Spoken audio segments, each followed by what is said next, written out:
Hey Restorers, welcome to a fresh episode of the Restoration Today podcast.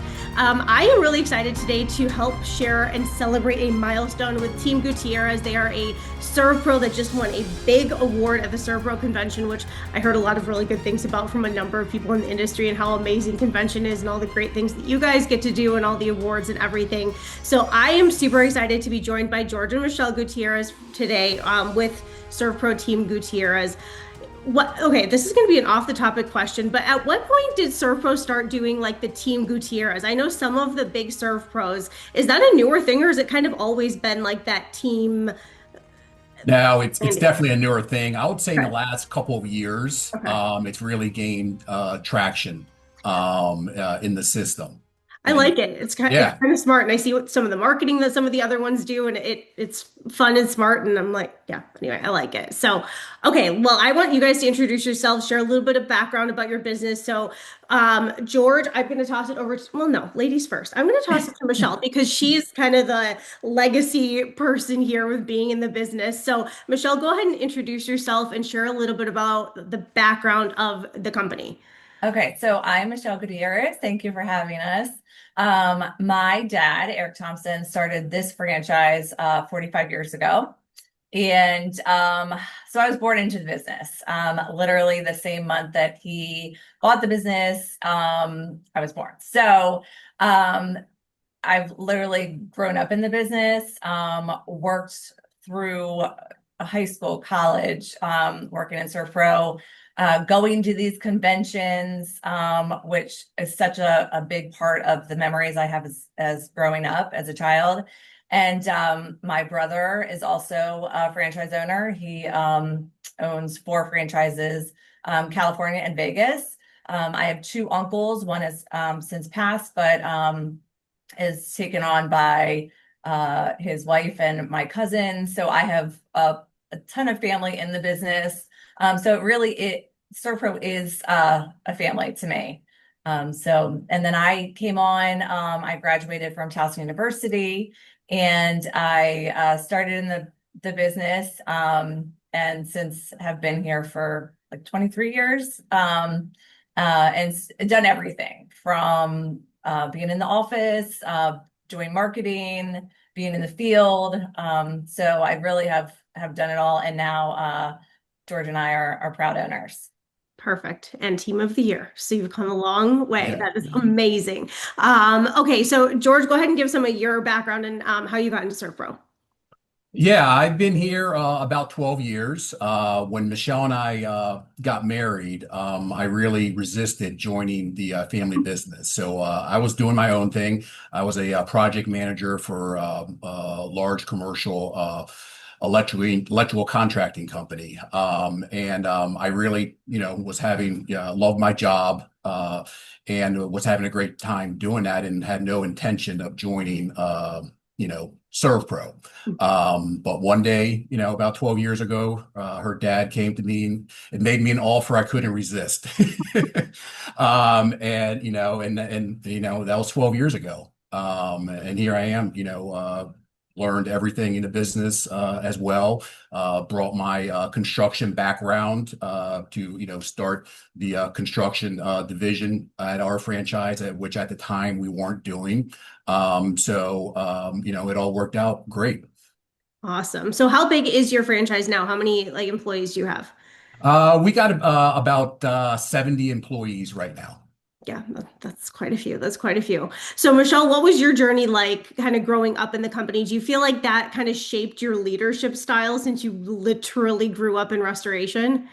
I do. I think we always had a good leader. My dad worked very hard, and that was one of the things I learned early on. Like you have to work hard. You have to put your time in. You have to, start from the ground up. It wasn't like, it was just here I'm an owner. I had to do all of the things that and go through all of the steps that everyone here has done, which I think has made me a better leader.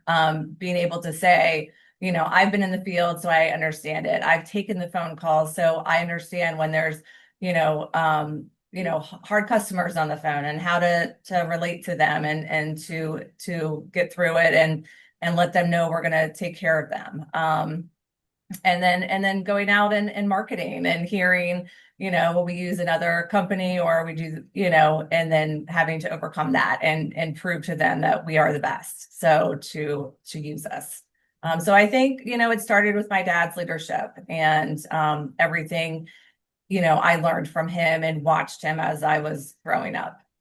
Perfect. Okay. So, I'm sure as a husband and wife team, you guys have a lot to juggle and a lot to figure out, and you learn to navigate this. So, what are some of kind of the rules that you have in place, maybe even between each other of like, all right, this is your lane, this is my lane, or we don't take things home or whatever? Like, how do you stay happily married and run a company together with that many employees and a lot going on? And restoration is stressful as it is. So, you're in a unique industry. Yeah, I mean, that's something we're still, to be honest, learning every day. But as we've gotten bigger, it's actually gotten easier because we have found our lanes. When we were smaller, half the size, when I first started, we were all wearing different hats, doing different things, and we would cross each other's lanes all the time, and that created tension. But as we've grown, it's actually, it made it a little bit easier for us. We each got our lane now. We have a great leadership team that stays in their lane, and as owners, we stay in our lane too. When we first started, a lot of people gave us advice, like never talk business at home. Well, that lasted like a week. It's like impossible. Sometimes that's the only time we get to talk. Right. During the day, we're each doing our own thing, in the business. We don't get to talk, but we do try to minimize it. At home, we have four kids, so they keep us busy. And so we really, we do try to minimize, talking about the business, but it's hard, especially when Michelle just said her whole family's in it. Even family functions, we can't get away from SERVPRO, but we do try to, obey that, try to be good with that time. And just, we've learned to communicate. I know Michelle, a lot of times, she tells me, you're not my boss. I'm an owner too, so I got to keep them straight, right? Yep. So, we work through that stuff, but, it's gotten better as we grown and as we built our leadership team. And that way we really got to define the lanes that everybody in our company operates in. And we really, every once in a while we swerve, kind of merge a little bit in other lanes, but we really don't, cross lanes that often. That's good. That's impressive. And have you does having those lanes help as well with, owners can kind of end up as mom and dad sometimes too, and the employees can learn to pit one against the other, go to one when they should go to the other. How do you navigate that kind of stuff? I'm guessing having a leadership team helps. Yeah, no, that's what I said. Growing and really putting that leadership team solved a lot of our, possible issues or headaches. Yep. And really, for us, we were always, I can speak for myself, used to solving people's problems. Mm-hmm. Then I had to learn not to solve their problems, help them come to their own, solution to the problem. And now it's helping, having them go to whoever their direct supervisor is and not bypass them and come to me. And, and the same thing with Michelle, but that's been really hard as owners, just kind of sitting back and letting the process take care of itself, how it should. That's been probably one of the most difficult parts, but it's also been one of the most rewarding parts of growing. Yeah, I think for me, that is one of the hardest parts. It's I just want to take care. I want to solve the problem because that's just natural. And I've been doing it for so long. So I'm just they need to do it this way. And, George will have to remind me sometimes, we got it. They'll figure this, that we trust them and they're going to figure it out. And it might not be the same way we've done it for years. But they do, they figure it out. And so just over time, I think that's been, helpful. Yes. So talk about your 5 core principles. I think that kind of blends into this conversation that we are having. So what are your 5 core principles at your company and how are they kind of guiding these daily decisions, the overall culture, all of those things? Yeah. So, we started following EOS probably about 4 years ago. And one of the first exercises we did in EOS was defining the core values. And, when it first came out, a lot of the employees thought this was just literally something George and Michelle came up with. It was not. Our leadership team spent half a day identifying the best values, the best, traits of our current employees. And then we narrowed it down to five. So it's really something that, was inherent here in the company the whole time since her father started it. But now we just really identified them and really brought them to life in the forefront to everybody. So our first one is great teamwork.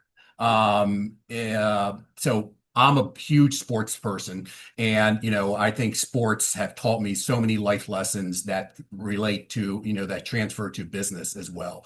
And one of them is being a great teammate. And everybody listening, they probably know, and they know in this business it's a very stressful, hard business.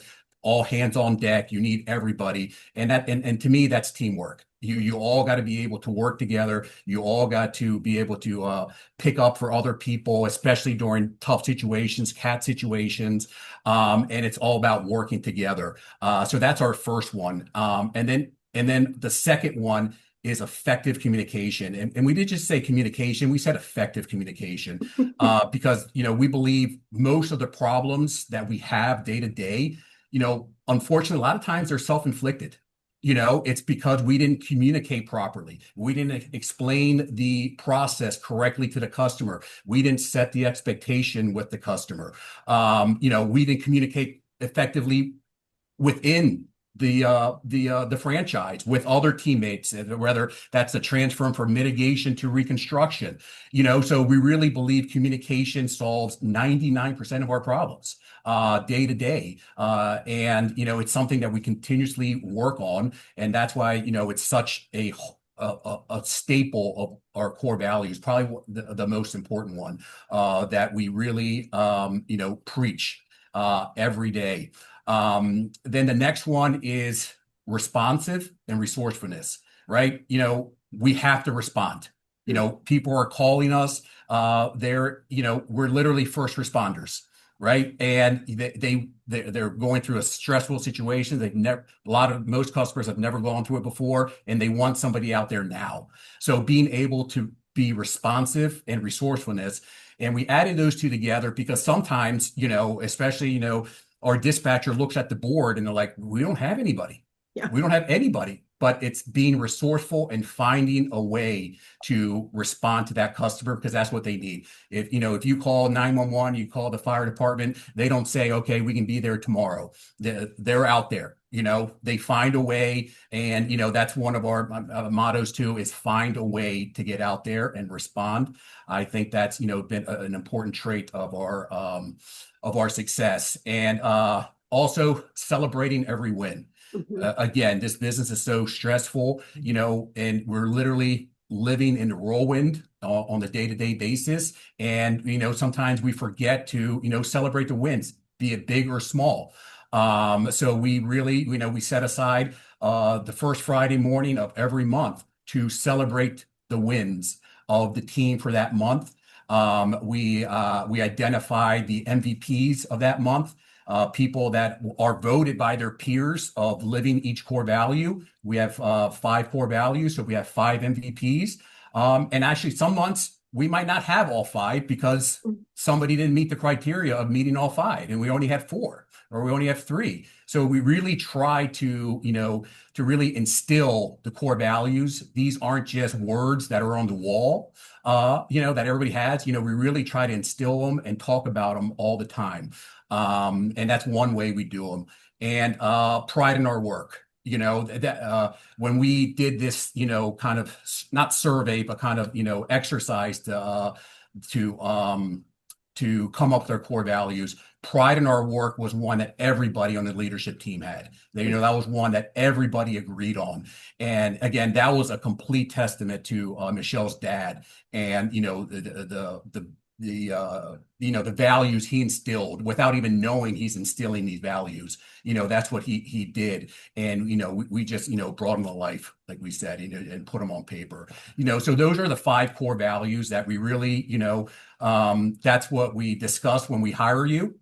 That's what we discuss when we're evaluating you during reviews, or when we're having discussions about promotions, possible promotions or raises. And that's what we discuss when, if we have to dismiss you, is not living the core values. So we really try to make it the centerpiece of everything we do. And we try to, incorporate it daily and talk about it daily, one way or another, not just, have them, like I said, plastered all over the walls and nobody really knows what the core values are and what they mean. I love that. I'm sure that your dad, Michelle, did set the foundation. It's funny how business has evolved, and now I do identify these things, but the roots of so many great companies are built on, the legacy that was created before. It's like, oh, let's put these words down. Like, this is what you created. Now let's put some words to it. So, Michelle, do you have any examples of how these core values have maybe helped the company grow or helped somebody within the company grow, reach new goals, new heights? I think, especially with celebrating the wins, I think that really makes the environment, really shapes the environment we have here. Just getting together and, celebrating each other. With restoration, it's always, it's busy all the time. So to actually sit down and be able to recognize your employees, and I think it does bring us together as a team. We all support each other. We want everybody to do well. And it is like a family here. Mm-hmm. So I think that's, a big part of who we are. And, it also adds a lot of our employees have never been recognized, Mm-hmm. right? And any way of any time in life, either in sports or anything else, they've never won it. So we actually have MVP medals that we got custom made. And this is something new that we one of the persons on our leadership team came up with, to give them actual medals, because it's tangible. They actually get placed over their heads. And just this past month, we actually had somebody start to tear up. They've never won anything in their life. Never. And this person, was one of our best employees, but he's never smiled. Like, one person is like, I've never seen him smile. And he's been here over 10 years.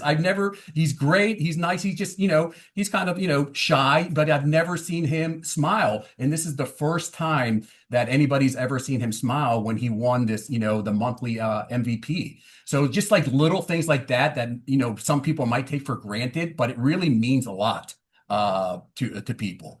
Yeah. Yeah, I'm sure it does. I love that. That's a great story. Michelle, how have you seen kind of maybe the company and the industry in general evolve? I'm sure it's changed quite a bit from when you were, running around, I'm sure, in your dad's office and watching the technicians and trucks go in and out during the day to where it is now. So what are some of kind of the big changes and evolutions you've seen? There's a lot, but yes. I mean, when I first, came into SERVPRO, well, I should say, this was my job, right? We had no compute, it was just turning into getting on the computers. I literally walked in and we had this book, and that's how we scheduled all the jobs in this book. And I'm like, wow, this is, I don't know how they kept track of all of that before. So I think the technology has, obviously evolved so much. I think it used to just be going out, we did a lot of just carpet cleanings and stuff, and now it's, bigger jobs, and then adding the reconstruction. I mean, there's so many new opportunities as we've grown that, we've just evolved with over time. So it has changed quite a bit, from, when I was younger and, not as many products, and now we have, so many products, so much equipment, that's really improved over the years. Yeah, yes, I bet it has. All right, so let's keep talking about kind of the culture of your company because you're also very involved in your community. So, who wants to tackle that one first? Who wants to, I want to know more about like your partnerships with first responders and your toy drives and all the things that you guys do. Yeah, I can start with that. So I think that's what being a mom of four, that's actually like one of my favorite parts of this job is being out in the community. George is on the board for OBGC. We're very involved in like our schools, locally. And so I just feel like being out there for us and for having that connection with the people that we're serving, it gives us so much joy and also for as a family in the community. It's just been nice to be a part of that. Yeah, I mean, our business serves the community we live in. Mhm. And, we are especially, have a tight connection with first responders. And a lot of our community efforts stem around first responders. And it really happened, we've always had a deep respect for first responders, but COVID changed everything. And that's when we really started providing free cleaning services to police officers. They would bring their cars by our office, and our staff would disinfect them. We would disinfect and literally loan air scrubbers to our local volunteer fire department. And that really started to deepen our relationship in the community.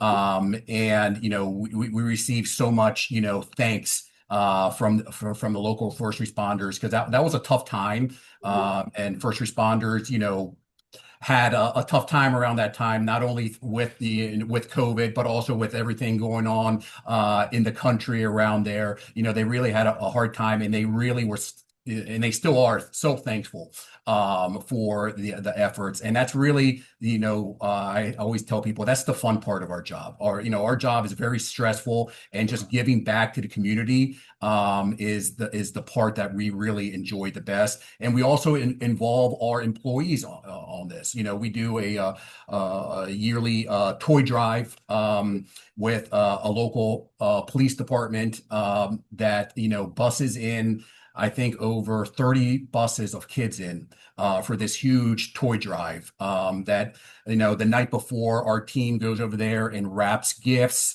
and puts together goodie bags for the kids. And then the next day we hand them out along with the police department. And each year, the first year we only had a few volunteers from SERVPRO to go along with us, but then each year has grown because people talk about how much fun it is. They bring their kids to the Yeah, we event. bring our kids. I bet. Yes, yes. So it's so important for our kids to be a part of it as well, and the staff's kids. Yeah. And we all just enjoy it. It's so nice to give back. That sounds so fun. I love stuff like that. That's awesome. And I figured that as you were talking about all this, I'm like, bet their kids are doing a lot of the things that you're talking about and are in the office a lot, and your team knows your kids. And yeah. So, yeah, everything turns into kind of a family business. Okay, we kind of buried the lead here, but one of the big reasons that we're here is to celebrate that you guys were named Franchise of the Year. So I think SERVPRO has over 2,300 franchises now, if I'm correct, across North America. That's a ton. And you were Franchise of the Year this year. So there's a lot of questions that I have with that. But first, like, what were some of the criteria that you had to meet to even be kind of in the running for that? Do people nominate? Like, is the corporate that's picking it? How does this work? Yeah, I mean it's done by corporate, and they don't give us all the criteria Okay. on it, but I think it is, growth is a major criteria, and also different metrics that they measure us, obviously volume, growth, profitability, time cycles, our customer service scores. We lead all SERVPROs in Google reviews. I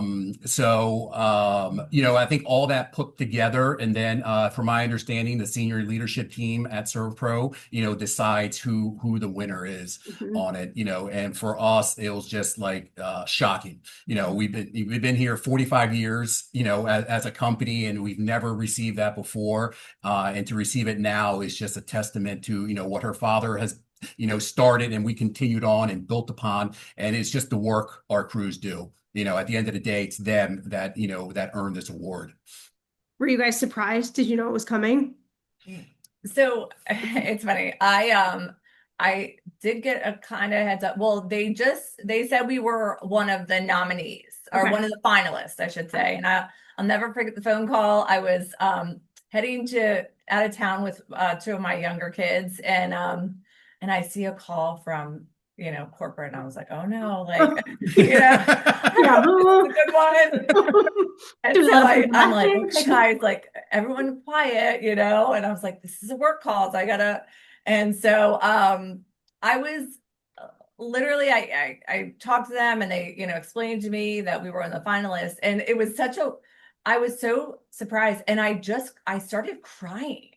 And she was like, oh, no, you're just one of the finalists. And I said, I am so honored. Okay. So I've been in this business, 45 years, or, born into it.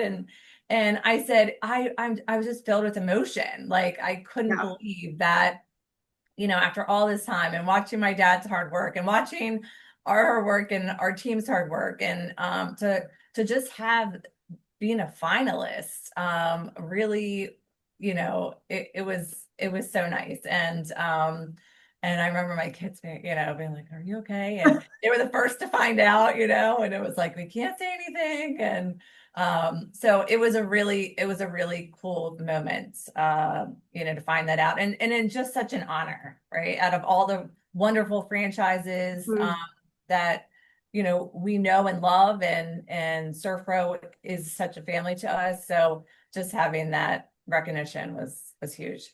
That's awesome. I love it. What have you guys done to celebrate so far? So what have we done to celebrate? Well, yeah, I mean, we had a big celebration, a first one with the team at our breakfast at Celebrate the Wins, breakfast. So that was a big one. But we're planning a big bash at the end of the year. Actually, our employees don't know that, but they might know that now. So we're doing a combination of being franchise of the year, and this is also our 45th year in business. So we're planning something special for him here at the end of the year with some, surprises and special guests, and it should be fun. Yeah. And when we were at convention, I mean, just SERVPRO is like I keep saying over and over, it's such a family, and just even being there, it was that whole week of convention. I've been going to convention my whole life, and it was just so much fun to just celebrate with everybody there. Was a great celebration as well. Love it. I've seen a lot of pictures. I'm friends with some other SERVPRO people on Facebook. So I saw pictures from convention, and everybody gets dressed up some of the nights, and then the themes and all the things you guys do. It looks just amazing. So awesome. Yeah. Congrats. Well, okay, a little bit. One of my favorite questions to ask people on the podcast is to just share favorite stories. Like, do either of you have a favorite story, maybe from the last decade that you've been running things together? Maybe it's a loss that your team did, or something. One of your team members, I know you just shared the medal story, which was a great one. But are there any stories that stick out from the last decade of running things together? I have a couple, and one is probably, you talked earlier about how how do we do it, or advice as a couple. One event that really tested our relationship was the polar vortex of what 2010. There's been a few. Yeah, I think Yes, it was the first one before Yeah. when Right. the first term came out, and we don't even say that anymore here. We call it PV. It's almost like the M word. We don't say it, and that really tested our relationship because literally, it was one call after another. Michelle was answering the phones. I was out in the field. Literally, I don't think we saw each other for a week. Our phones were ringing off the hook. We literally had to have the answering service even answer the calls during the day. That first polar vortex in this area was so, you know, you know, bad in terms of how much work we had to do, but good in that sense. But it was just so much stress. We would pick up the phone. It was just one commercial loss after another commercial loss after another commercial loss. But the proudest thing about our team is that we lived our core values and we were resourceful. There wasn't one commercial loss that we didn't take care of. With our team, we found a way to take care of everybody on that list. And it's one of my most probably our stressful moment. Michelle, was home with the kids. We had young kids. Yeah. Did we have a I think we baby had a then? new baby. Yeah, we had a new I baby was there. like, answer the phone, trying to, Yeah. make it work. Yep. And I was out, in the field, trying to coordinate it out there, so that was a very stressful but also rewarding time Mhm. as well. I don't know. Do you have a story? Well, probably one, when you were in Texas for the storm. So we do storm travel, and he was there, and everyone there was so nice. And every customer that called in, and I was taking the calls, and I was like, George, you got to fit this person in. He's like, I only have so many hours in a day. And I was like, no, but this one's so nice. But everyone was so nice. Every customer, Every customer. it's only right down the street. Well, in Yeah. Texas, right down the street is not right down the street. Oh. And she's like, well, she's so nice. And then the next one would call, and I'd be like, George, you've got to. He's like, you're killing me, but but we did it. We definitely got through it. So Yeah. I love that. That's yeah. It takes teamwork. That is for sure. yeah. Anything that you guys want to share before we wrap it up? I love the stories. Congrats again on Franchise of the Year. That is a huge victory. I know that there's a lot of amazing companies like yours across the SERVPRO network. So congrats on that. Any final thoughts or comments? The only other thing I wanted to talk about is the longevity of our team here. And I've had people watch me grow through my childhood that was working for dad, and then now they're still here and they're watching my kids grow. And I just think that this is such a special place that we have, and that my dad's kind of built, and we can continue on with. And I love that family aspect of this team, and I think that is why we are Franchise of the Year. Yeah. And, I think we never lost that, family value, even as we've grown, we've become a lot more, disciplined. We've become a lot more standardized. We have so many processes in place, things that we never thought we would have in place now. But the one thing, I wouldn't say we would become more corporate, but as you grow, you have to put in those standards and processes as we go. But the one thing that we never lost is that family atmosphere. I think here, and part of that is the longevity of our employees. We have employees here that have been here almost 30 years. We've seen their kids grow, and it's just that connection with the employees, and we don't have a big turnover rate, which I think is a testament of our company and the culture we have here. And it's also a huge reason why we were able to grow and be successful is not having that turnover. That I know a lot of restoration companies have. It's in this industry, you get burnt out. We get a fair share of that, but we also get a lot of employees that have been here a long time, and we've seen them grow. And that's part of one of the biggest satisfaction we have is seeing people that have started here as a helper now be in senior leadership. And I think that's one of the coolest things in the world. We've seen, employees that started here again as a helper now become a U.S. citizen, gone to college while working here. And it's just, it's just, amazing to see, the growth. That's awesome. It is one thing for, every company says, oh, we have a great company culture. It is a total other thing to actually live it out, have the longevity with your team, actually have that family atmosphere, and people actually do enjoy living there and you do have a good culture. So congrats to you both. Congrats to your team. Thank you so much for sharing your story, sharing your time with me and the industry. I super appreciate it. Michelle and George, thanks again. Congrats. All right. Thank you. For more Restoration Today and the latest news, visit our website, cnrmagazine.com, and find the latest episodes of the Restoration Today podcast on your favorite podcasting platform.